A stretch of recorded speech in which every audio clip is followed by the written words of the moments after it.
even if a baby is doing something that the baby shouldn't do. In a world dominated by the white supremacists, that's who you look at.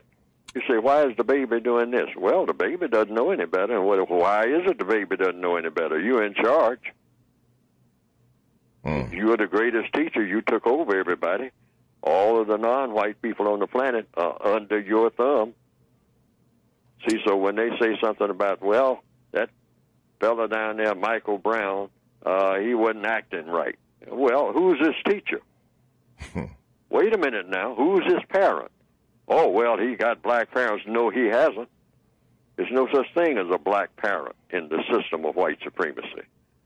Well, how about that? I'm going to repeat that again. There's no such thing as a black parent in the system of white supremacy. In the system of white supremacy, all of the so-called parents of black people are white, and they are white supremacists. Why? Because they took over. They're the illegitimate parents, but they're the parents nevertheless. So anything that the children are doing, all of that shooting going on in the south side of Chicago, they say, why are those people acting like that? They're acting like that because you're in charge of them. You led them to do this.